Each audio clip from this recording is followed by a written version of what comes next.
दोस्तों, हमारी इस दुनिया में हजारों रिलीजन्स मौजूद हैं और उन्हीं में से एक है बुद्धिज्म यानी बौद्ध धर्म, जो क्रिश्चियनिटी, इस्लाम और हिंदू धर्म के बाद दुनिया का चौथा सबसे बड़ा धर्म माना जाता है।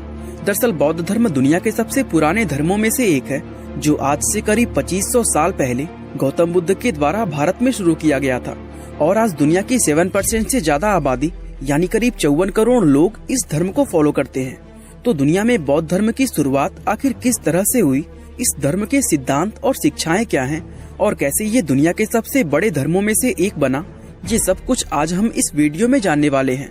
तो चलिए अब वीडियो को शुरू करते हैं।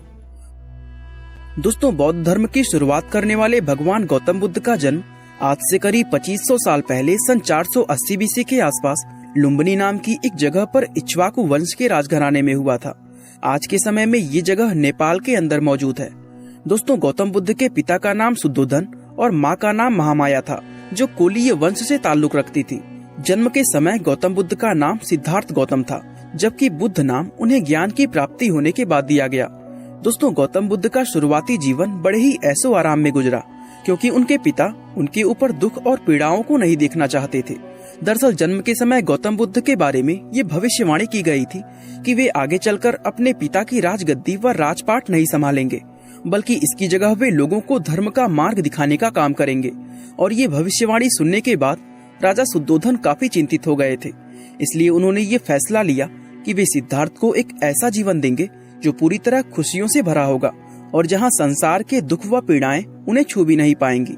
यही वजह थी कि गौतम बुद्ध ने अपना शुरुआती जीवन आलीशान महलों में रहकर बिताया, जहाँ उनकी हर एक इच्छा पूरी की जाती थी। यहाँ तक कि राजा शुद्धोधन ने सिद्धार्थ की सेवा में लगे बूढ़े, बीमार व बदसूरत दिखने वाले नौकरों को महल से निकाल दिया था और उनकी जगह जवान व सुंदर नौकर ही गौतम बुद्ध की सेवा में लगाए जाते थे। उनकी सेवा में लगा कोई भी नौकर उनसे जीवन के दुखों के बारे में कभी कोई बात नहीं करता था, जिसके चलते गौतम बुद्ध को कभी ये पता ही नहीं चल सका कि इंसान के जीवन में दुख जैसी कोई चीज भी होती है, बल्कि उन्हें तो लगता था कि दुनिया में खुशियों के अलावा और कुछ नहीं होता। यहाँ तक कि दोस्तों, उनकी पसंद की एक सुंदर लड़की से उनकी शादी भी करवा दी गई थी। लेकिन इतना सब कुछ होने के बावजूद भी गौतम बुद्ध को अपनी लाइफ से कभी संतुष्टि नहीं हुई। उन्होंने अपने जिंदगी के 29 साल इसी तरह महल में रहकर ऐशो आराम के साथ बिताए।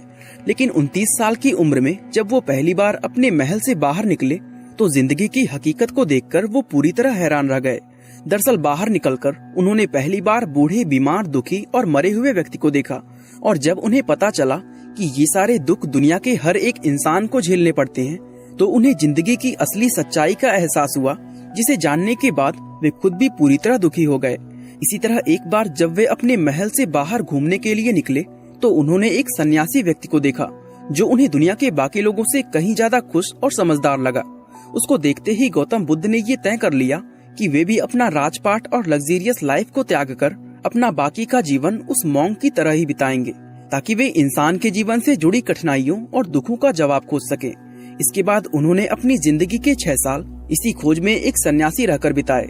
वे जंगलों में पेड़ पौधों की पत्तियां व फल खाकर गुजारा करते और अपना सारा समय ध्यान करते हुए बिता देते।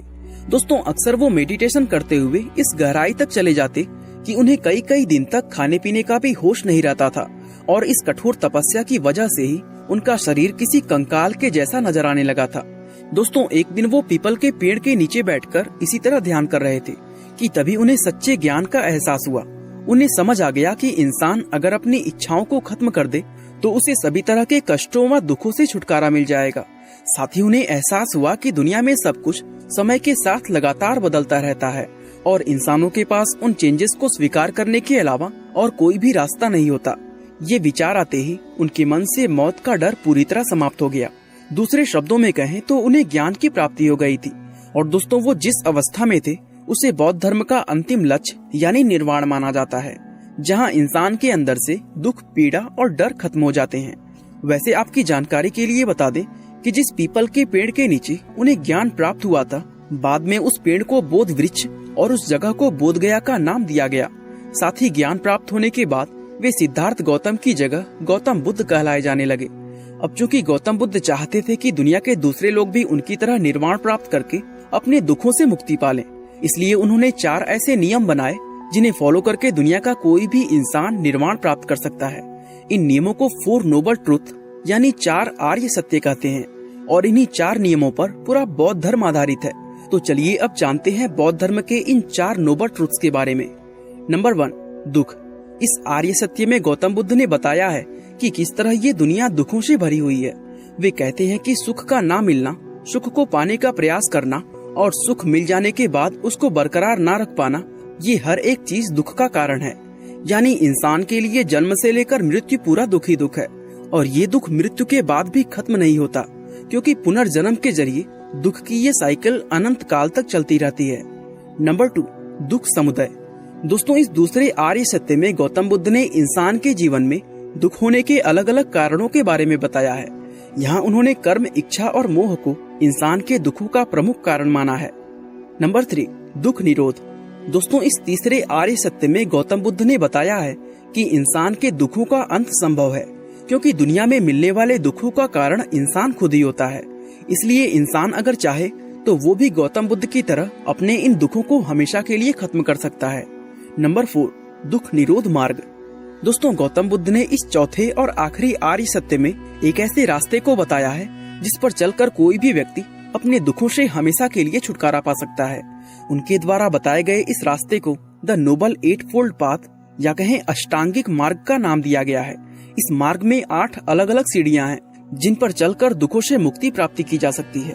और दोस्तों, ये अष्टांगिक मार्ग कुछ इस प्रकार हैं। चारों आर्य सत्य में पूरी तरह विश्वास करना, अपने मानसिक और नैतिक विकास का संकल्प लेना, निगेटिव व नुकसान पहुंचाने वाली बातें और झूठ ना बोलना, कोई भी ऐसा कर्म ना करना जिससे किसी को नुकसान पहुंचे, दूसरों को नुकसान पहुंचाने वाला व्यापार ना करना, खुद को सुधारने की कोशिश करना, वर्तमान के हर एक पल में पूरी तरह सचेत रहना और एक समय में सिर्फ एक ही चीज पर ध्यान लगाना।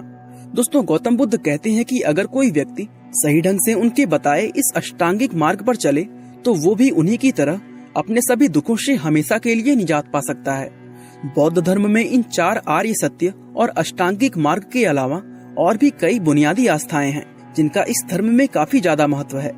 दोस्तों, गौतम बुद्ध निर्वाण हासिल करने के बाद 45 साल तक जीवित रहे थे, और ये 45 साल उन्होंने भारतीय उपमहाद्वीप में इधर उधर घूमकर अपनी शिक्षाएं दिए। समय के साथ धीरे धीरे लोग उनके फॉलोवर्स बनते गए और इस तरह दुनिया में बौद्ध धर्म की शुरुआत हो गई। सन 400 BC में जब गौतम बुद्ध का देहांत हो गया तो उनके फॉलोवर्स ने बौद्ध धर्म को दुनिया के अलग अलग हिस्सों में फैलाना शुरू कर दिया, और देखते ही देखते ये धर्म पूरे एशिया में फैल गया। खास तौर से ईस्ट और साउथ ईस्ट एशिया के अंदर बौद्ध धर्म ने अपनी सबसे मजबूत पकड़ बनाई है। दोस्तों, बौद्ध धर्म एक ऐसा धर्म है जिसे अलग अलग लोग अपनी अलग अलग परिस्थितियों के अनुसार अपने खुद के हिसाब से फॉलो कर सकते हैं। यही वजह है कि आज दुनिया में हमें अलग अलग जगहों पर कई अलग अलग तरह के बौद्ध धर्म देखने को मिलते हैं, लेकिन उन सभी को इस धर्म की 2 मुख्य शाखाएं थेरवाद और महायान में बांटा जाता है। दोस्तों, थेरवाद बौद्ध धर्म की सबसे पुरानी शाखा है, जिसमें पाली भाषा में लिखे हुए प्राचीन धार्मिक ग्रंथों का पालन होता है। इस बौद्ध धर्म के फॉलोवर्स महात्मा बुद्ध को देवता नहीं बल्कि एक महापुरुष मानते हैं। यहाँ तक कि इनके धार्मिक समारोहों में बौद्ध पूजा भी नहीं होती है। थेरवाद मुख्य रूप से श्रीलंका, बर्मा, कंबोडिया, वियतनाम और लाओस जैसे देशों में फॉलो किया जाता है। वहीं महायान बौद्ध धर्म की अगर बात करें तो इसके फॉलोवर्स मानते हैं कि दुनिया के ज्यादातर लोगों के लिए निर्वाण मार्ग को अकेले प्राप्त करना संभव नहीं है और उन्हें इस कार्य में सहायता की जरूरत होती है। महायान शाखा में प्रेरणा और सहायता के लिए बोधिसत्वों को माना जाता है, और बोधिसत्व वे लोग होते हैं जो निर्वाण पा चुके होते हैं। बौद्ध धर्म की ये शाखा मुख्य रूप से चीन, Japan, Korea, Taiwan, Tibet, Bhutan, Mongolia और सिंगापुर आदि देशों में देखने को मिलती है। दोस्तों, तिब्बती बौद्ध धर्म में गुरुओं का बहुत महत्व होता है, जहाँ उन्हें लामा कहकर बुलाते हैं, और दलाई लामा का नाम आपने सुना ही होगा, जो कि तिब्बती बौद्ध धर्म के लीडर हैं। बाकी दोस्तों, आज के लिए बस इतना ही। तो दोस्तों, अगर आपको ये वीडियो अच्छा लगा तो कमेंट जरूर करना, और वीडियो को लाइक, शेयर और चैनल को सब्सक्राइब करना बिल्कुल ना भूलना। आपका बहुमूल्य समय देने के लिए बहुत बहुत धन्यवाद।